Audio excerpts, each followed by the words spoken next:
Hey, welcome back everyone to the Progressive Brothers Podcast. This is episode 90. I'm here with my co-host and guest, Dr. Phoenix. Hi, thank you for having me on today.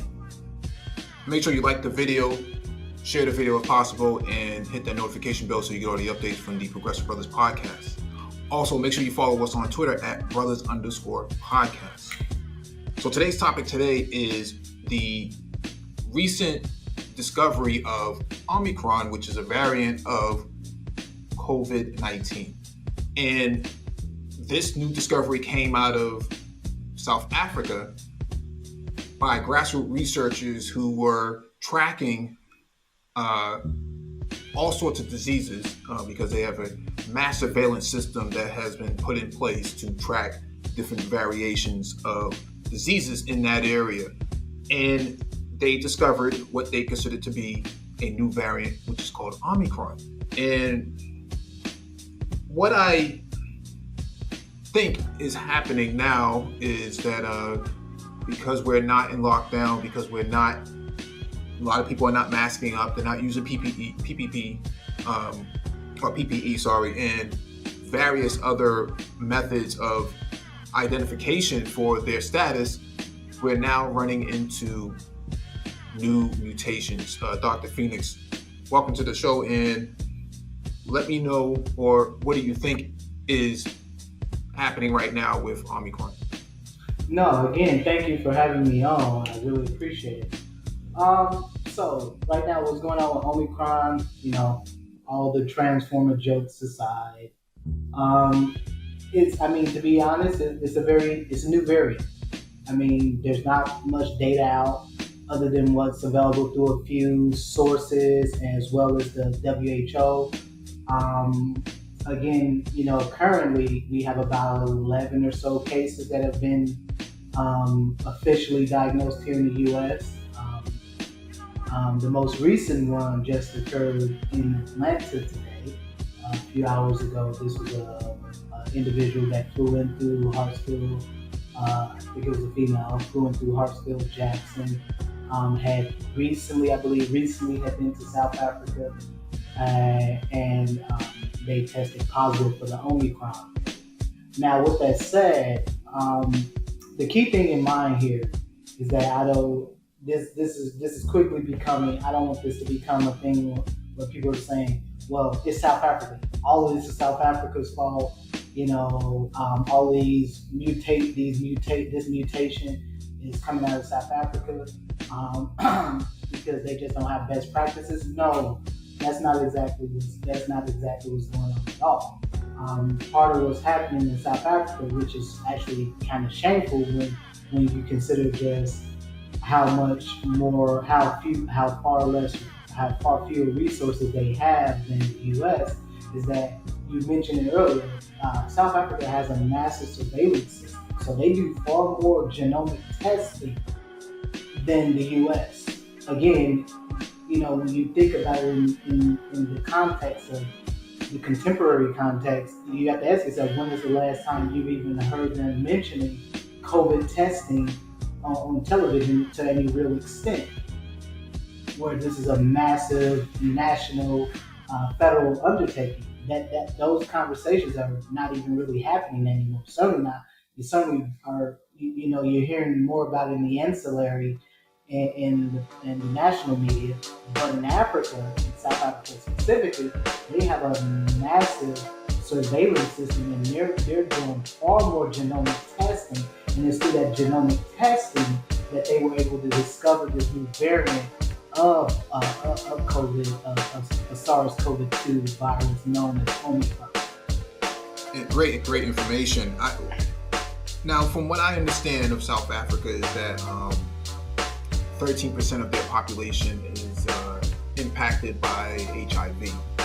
And those new cases of mutations are propping up from that demographic of people who tends to be impacted the most with preconditions, quote unquote. And so somebody came to the continent, brought this new mutation in, or they're coming in contact with other people who are non-HIV positive, and they're introducing this sort of new variant to introducing corona to them, the coronavirus to them. Now, I don't know how true this is. Maybe you can correct me if I'm wrong. Yeah. So HIV person, if a person is already HIV positive with pre-existing condition, then you now have a new mutation because their condition is different than the person who gave it to them? No. So how this works essentially is that naturally a person that's HIV/AIDS positive, they are immunocompromised, and this is true not just of HIV positive individuals. This is true of people who are obese, people who have diabetes, people who have any chronic condition. There's always, you're going to have, your body is compromised in some fashion if you have any chronic condition. And this includes people who, quote, you would think are just vibrant and healthy, but maybe they have a stressful life, they have a stressful job, they have stress at home, they have stress from school. Again, you hear this all the time, especially for like college students, for example, where, a lot of college students might get sick, or they might, a number of things might happen to them because they're so stressed out about exams or courses or whatever. And it's certainly true of folks who have very stressful jobs, high stress jobs. Those all lead to some form of immunocompromisation. Okay, so it's not just specifically for HIV. Again, we're talking more of a, I wouldn't call it an extreme example, but certainly these are folks who have a condition that essentially destroys the immune system. Yes, so they're probably an extreme example, if you will. But yes, South Africa, relative to the population, has a quite a high percentage of people who are HIV positive, as well as you have a relatively low percentage of people who are actually fully vaccinated. So roughly about a quarter of the South African population is vaccinated versus you said around 13% or so of the population who also have HIV. So again, when you're introducing a virus into a population that's already immunocompromised, again, that virus has a chance to populate, has a chance to replicate and reproduce, and it's in this replication where you get these mutations that lead to something like what we hear now, Omicron. If that helps. Definitely does. It says, from the South African researchers that an HIV infection makes a person about 1.7 times as likely to die of COVID in elevated risk, but one that pales in comparison with the risk for people with diabetes, who are 30 times more likely to die. Once we realized that this was a situation, we then began to understand that our real problems with HIV is in the midst of COVID was the prospect that severely immunocompromised people would lead to new variants, Dr. Abdul Karim said. Yeah, and so why is that the case? Again, when you look at what HIV targets, so you're looking at those CD4 cells, those are your those T cells, those are your T cells. Those cells are principally involved in long-term memory, as well as the CD8 cells as well. And so because long-term immune memory, I should say, and part of that is that those are the cells this is why you hear a lot of conversation around booster shots, how long does vaccine protection last, because it's not widely known as to how long a vaccine will confer immunity, if you will. And part of it is because, again, those are more long-term studies that you will have to follow people over the course of a period of time. And again, keep in mind the vaccine has really only been available not even quite a year yet. So it's only become more widely available over the past since about February or March of this year. So keep in mind that you still only have about, if we're talking in comparison to not just South Africa, but look here in the U.S., you only have some of the stats say around 60% of people who are fully vaccinated. I think that's questionable, if you ask me, because there's just been such high resistance against getting vaccinated. I don't know if I I would think the number is probably more around the 50s or so. That's just my personal opinion. However, with that said, it is also the thing to keep in mind is that yes, you're looking at how HIV specifically, how someone with HIV would be more specifically impacted by COVID, and certainly how COVID would have more of a chance to replicate, and ultimately, the more times it replicates, there's more chances that a virus has to mutate. And so again, it's those mutations, it's those chances of mutate. And again, if you have someone who's already immunocompromised, again, that means you have less antibodies. They have less antibodies to help in the detection and neutralizing of that COVID, of the COVID virus, compared to other groups. Even people that may be diabetic, for example, but they might have there's someone they are immune compromised to an extent, but certainly not to the greater extent of someone with HIV/AIDS, who virtually these individuals, if it's progressive to the point of AIDS, they have virtually no immune system versus someone like who's HIV positive, where they have an immune system, but it's been attacked by this particular virus. No, that's definitely good information. One of the things that caught my attention, because I was in South Africa March of last year, at the beginning of the lockdown. I was there the week of the 13th. I remember. Yep. And what I saw was South Africa was more proactive about masking up, glove wearing, testing people at the airport than the United States was. And I think, from what I've seen, the Europeans who were traveling there were the ones who were not masking up, and they were mostly the ones that you found coughing a lot and exposing themselves, so to speak. Yeah. And now we look at this, and the politicization of this is that, once again, Africa, was the running joke for the continent of AIDS and things like that. And so you don't want to go there. Now, when it comes to COVID-19, it's like, oh, well, travel bans in place, block all flights coming from South Africa or the South African region. What's your take on politicization of COVID-19 and Omicron? I mean, again, it's only the Omicron variant has pretty much dominated the media now for about 2 weeks almost now. And, from the moment it came out, the moment it was discovered, there's just been this constant chatter about, oh, see, vaccines are not effective. Vaccines aren't doing what they were designed to do. Oh, vaccines, why do people have to take vaccines? Vaccines should have never been made mandatory for certain folks or certain groups of people.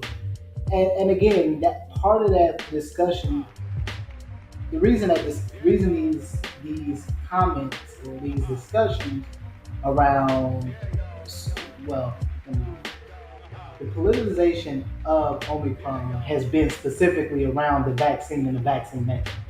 If we're talking about politicization of Omicron, that's where it begins. It's really about, why are these vaccines mandatory, and should they even be mandatory in the first place? See, the vaccines can protect you against this virus. And again, if you look back in history, whether it's you look at whether it's polio, you look at even the flu vaccine, you look at the Spanish influenza. It went on for a number of years. Why? Because it infected so many people that there were so many variants that natural immunity failed. Not just vaccines, but natural immunity failed. And part of the problem with this new variant, as well as COVID in general, is that this new variant is even more effective potentially at evading the immune system. And so when these discussions happen around vaccine effectiveness, yes, there's a lot of data that we would expect the vaccines to not be as effective on a new variant as it is on previous variants. Yes, we would. That is to be expected. This is not nothing that is particularly new or not unexpected. No, it is expected that yes, scientists and medical providers would expect that a newer variant, a vaccine may not be as effective on this newer variant. The question becomes as to how much less effective is it? Right now the current effectiveness of vaccines is somewhere around 90% on the current on the current variants. Predominant right now, at least here in America, is the Delta. But we're talking about a new variant right now that with Delta and Alpha, which was the original variant, we had about 20. You had about 20 or so mutations between Alpha and Delta.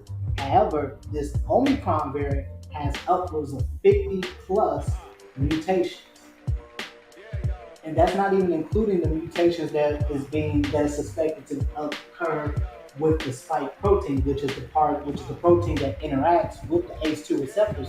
So in these conversations about vaccine, about why people shouldn't get the vaccine, and vaccines have been virtually useless. Again, yes, we're seeing that yes, people could potentially be infected by this new variant even if they were vaccinated, but again, people are still experiencing relatively similar outcomes versus with the vaccine as if they had with the current vaccine. Again, because this is relatively new, we don't know whether or not what percentage of people are going to develop severe illness as a result of Omicron, or whether or not or the virulence level, that how severe of a disease will the Omicron cause to develop.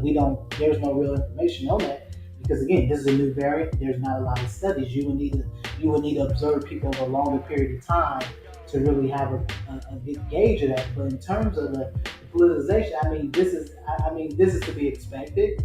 I'm not surprised at some of the conversations that I've heard. I'm not surprised at any of the comments that are being made. But again, I want to be clear that when we're talking about South Africa, yes, it's not that South Africans are directly responsible for these new variants. No, what's happening is that I suspect that these variants were already in other countries beyond, not just South Africa. They were already in other countries, but again, other countries are not testing to the level that you see happening in South Africa. South Africa, the reason they were initially able to discover, scientists were able to discover, because they ran over 100 genome analysis of infected individuals, and that's how they found it. Interesting, very interesting information, because if you allow other people to ingest their opinion, then what happens here is they'll say it started in South Africa. In reality, that we now know that's not true, that it did not start out in South Africa. It was discovered in South Africa. And yeah, so that is very correct. It was discovered in South Africa. It didn't begin in South Africa.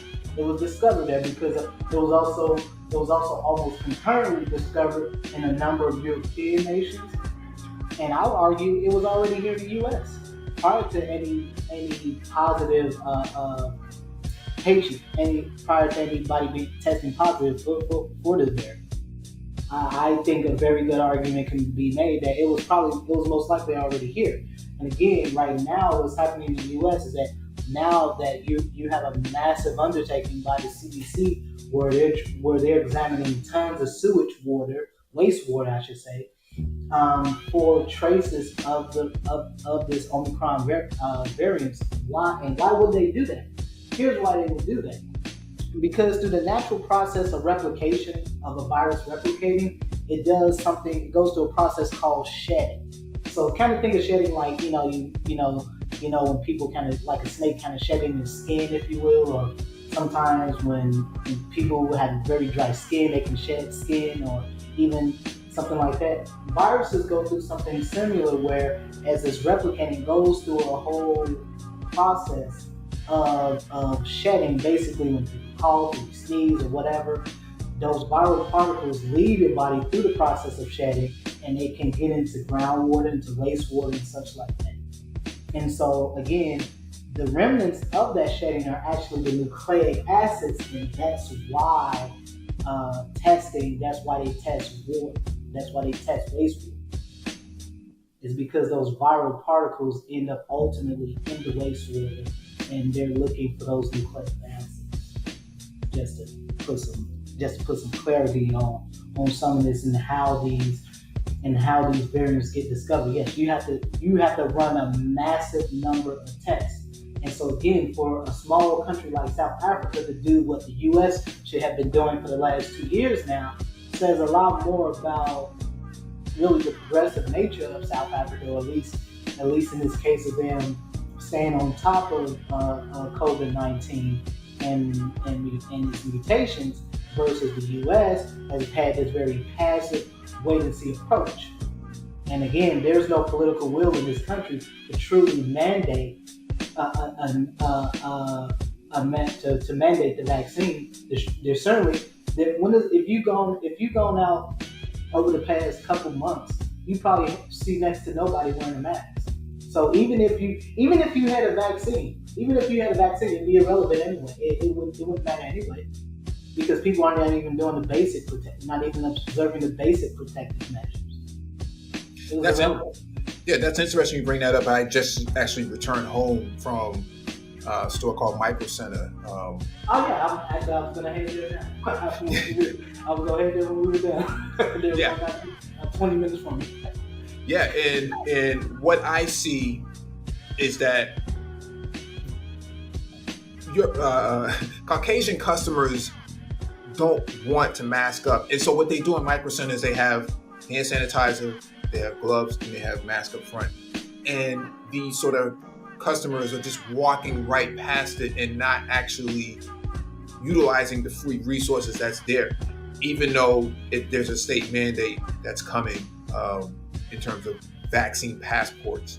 But before we get to vaccine passports, what's your take on a black country like South Africa and the continent as a whole not receiving vaccinations in the same capacity that, let's say, other Western powers may have? There was a container full of I think like 1 million plus vaccines that past their expiration date that was actually destroyed recently, that could have been utilized in any one of these developing nations, but someone made the decision to destroy them anyways. Yeah, and so this would be no different than if you look at the current vaccination rates in the U.S. or not. The people who are mostly vaccinated still fall on racial ethnic lines. So the vast majority of people who have been vaccinated today are now black, whites. They're Caucasian white. So for us to see that African countries in Africa have had very limited access to the vaccine from all sources will reflect that. And so again, the question becomes, why is this happening? What are these westernized countries doing to ensure that everyone has equal access? Because these were questions that I proposed very early in this pandemic. If you remember, if you go back to some of the early panels, I proposed this is probably going to be a problem where less industrialized, or I should say, very more vaccine availability will probably fall along racial and ethnic lines. I had suggested that this could potentially be a problem, and obviously I'm not the only one. There are a number of medical professionals and scientists social scientists who all said that this was going to most likely be an issue. Because again, most of your countries that have the vast amount of wealth and resources are white countries. Again, your Western powers. And so for us to see that South Africa is sort of the anomaly, because yes, it is a black country, but it's still a country that is overwhelmingly, those in power are represented are white. And so again, while for it to get to some more the central African nations like Congo or Nigeria or something, or some of these other countries and stuff like that.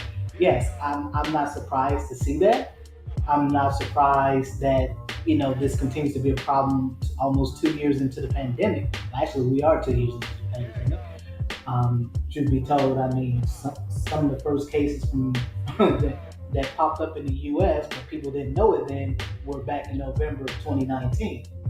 So yeah, I'm not surprised to see that 2 years in that we're seeing that vaccine availability and the rates of people being vaccinated are falling really along racial and ethnic lines. I'm not surprised to see that, because then you would have to ask, how does a country that's no larger than Rhode Island, as in Israel, can have such a high percentage of people who are vaccinated, when if you go right across to the Gaza Strip, you have next to nobody vaccinated. Absolutely, very good point. So I mean, again, those are questions that have to be asked. I mean, at the end of the day, for the most part, people, these vaccines are very expensive, and pharmaceutical companies do make a lot of money on these vaccines, no doubt about that. But again, if you have countries that are already economically stifled and have been economically stifled for decades, centuries, in the case of many of the African countries, yes, it becomes less likely that not only do they have the infrastructure and the resources to, one, obtain a vaccine, but more importantly, get it into the arms of people. Mm-hmm. Definitely. I think that when you bring up Israel, there's a two-tier system in terms of how they run their society, which we call an apartheid. And those who are of fairer skin tend to get the best treatment, and those of darker hue tend to get the worst treatment. And so you tend to see the numbers go up there primarily because of who gets the vaccination, who doesn't. And so I just want to make that comparison between the West and the continent itself. But Yeah. No, Israel is a good example. But again, if you look at the countries, not just the African continent as a whole, but if you look at the various countries in Africa, as well as those in like Southeast Asia, the countries in the Indian subcontinent, you're clearly seeing that, these folks have had very limited access to the vaccine as well. And again, it is no coincidence, in my opinion, that you would see that you have Western. See, the fight here among Western powers is not whether or not we have access to the vaccine, is whether or not can we get people to believe the vaccine that is actually effective and we can get it in their arms. See, the fight becomes political in the Western powers because it's not about access to the vaccine. It's about, well, people just don't believe it works, or people have politicized it and made it a good talking point because, again, it might make your chances of re-election better, and you can galvanize groups of people behind you to re-elect you because you say, well, hey, you say this doesn't work. But again, we already know this is called confirmation bias. If you truly believe in something, you don't have to look long and far to find someone or something that supports what you believe. It is out there. And this is no different whether you look on social media, and certainly if you look you go on YouTube, where you can find stream after stream of, certainly in Black YouTube, where folks are talking about vaccine effectiveness, how it's unconstitutional, vaccines don't work. Omicron proves that vaccines don't work. But Omicron also proves that, natural immunity may not confer much less protection for you neither. But again, we hear these conversations, and all these conversations fall on political lines. But again, at the end of the day, Mike, the people that are going to suffer the most is not just folks in Africa, it's black people in general. Again, we're still looking at a group of people who you have 70+% of black women who are clinically obese. You have about 40% of black men who are overweight. So I find it really hard to believe, and I'm very doubtful that all of a sudden every black man on YouTube is a gym rat. He lives in the gym. He's got the healthiest, most productive life possible. I find that hard to believe. The numbers say otherwise. And not only do the numbers say otherwise, you can hear the conversations that go on, and you can clearly tell that these folks just ain't cut from a certain cloth. Well, speaking of cloths, they're going to need a lot more of those, over their face. Because if it goes the way that it's going right now in terms of trends, we're going to need vaccine passports, which brings me to the last segment of this discussion. The new mayor of Boston, Michelle Wu, is proposing enforcing vaccine passports on the 1st of the year.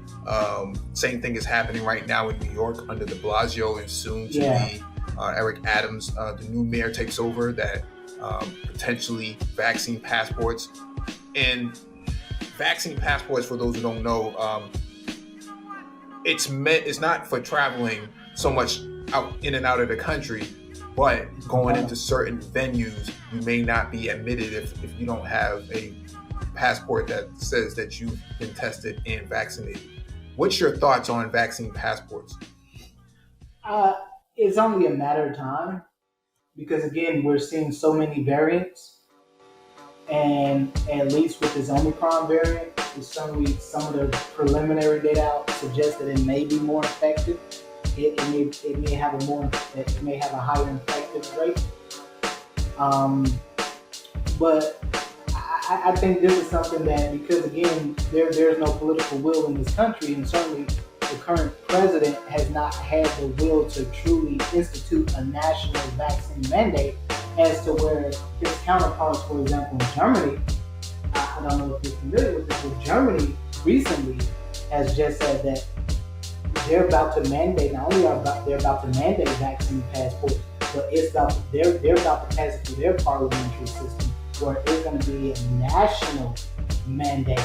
It's going to be a national mandate. It's going to be a law, a national law for all citizens who can have the vaccine, to get it and be vaccinated. That's what's going on in Germany right now.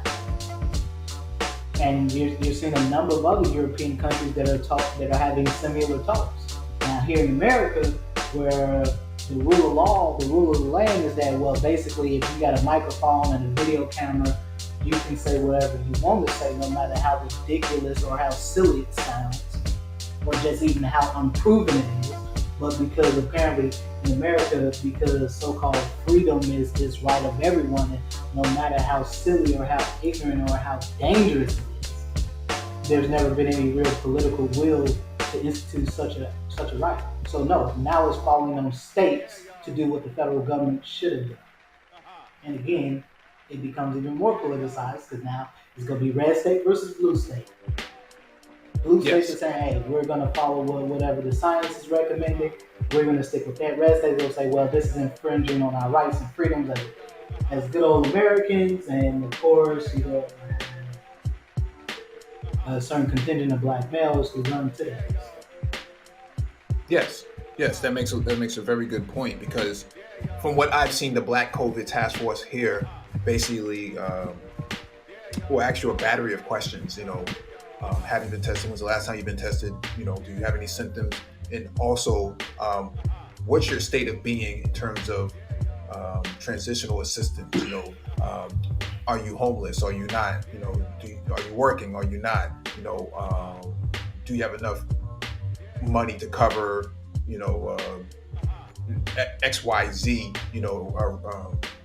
on necessities and whatnot. And so I think they've done a good job here at actually trying to put people in the right direction and canvassing neighborhoods and going door to door and using the iPad and you leveraging the technology to actually create a new sort of database collected of answers from questions that Black people here locally would be impacted by. And so I think they've done a good job with that, but vaccine passport seems to be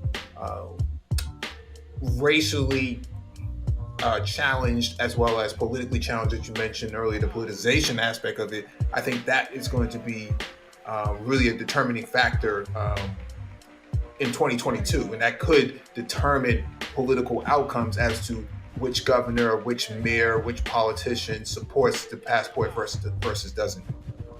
Last thoughts? Yeah, and yes, this is going to have an impact on who gets into political office, no doubt. Who stays in political office, who gets removed from political office. And this is not just going to be at the state and local levels. You're potentially looking at congressional elections. You're looking at senatorial elections, and more importantly, you're probably going to be looking at this for presidential election. This is going to be one of the big. I would not be surprised if this is one of the major talking points in the 2024's presidential election. This is, I think, very much what happens between now and the next 2 years is going to have a big impact on the presidential elections in 2024. And again, these conversations are falling along racial lines and political lines. And again, if you're a Black medical provider out here, yeah, you're fighting an uphill battle, to be really honest. I mean, you truly are fighting an uphill battle because there's so much information out here. Most of it is, the vast majority of it is incorrect, that you're having to fight against that. And again, folks talk all day about, distrust in medical system. And I don't have a problem with that per se. I don't. But again, you can't be talking to Black medical professionals and saying that as if somehow these folks are coming to you with nefarious reasons to get you to do something that for many Black folks, given the levels of chronic diseases that we see prevalent among Black people here in America, might save your life. So, again, Mike, I think this is just one of these things where it kind of feeds itself. Where yes, we can do vaccine. That I think vaccine states imposing vaccine passports. Yeah, it is going to fall on political and racial lines. Yes, and it's just going to further politicize the conversation around COVID and around vaccines, and certainly some of the other treatments that have certainly become more widely available now. It was like a year ago where monoclonal antibodies were like just something just something experimental. They weren't talking about. There was few people on the internet on what in media and on the internet that were truly discussing options around monoclonal antibodies. But now this is a very viable and common treatment many people are getting. As one, for a lot of folks who, as we talked about earlier, who are immunocompromised, monoclonal antibody treatment will definitely be a benefit for them. But again, those things that conversation got politicized for the past year or so, but it's become more widely available now, and so it is available to more people. So we'll see how that plays out. But the monoclonal antibody conversation, specifically monoclonal antibody treatment, will definitely be a benefit to folks who are immunocompromised, a big benefit. So from where I'm standing, I don't see this conversation going in any different direction than what it already has. It's going to continue to be politicized, and in fact, just states even proposing the idea of vaccine passports is going to politicize the conversation even more. So this is a self-replicating cycle. Use a viral analogy with people. I mean, it's just going to continue to replicate itself. Indeed. Unfortunately, people who have the least will pay the most. Absolutely, indeed. It's a good place to end it. Thank you, Dr. Phoenix, for coming on and providing your insight as usual. And make sure you all hit the like button, Share the video if possible, and hit that notification bell so you get all the updates from the Progressive Brothers podcast. Also, make sure you follow us on Twitter at brothers_podcasts.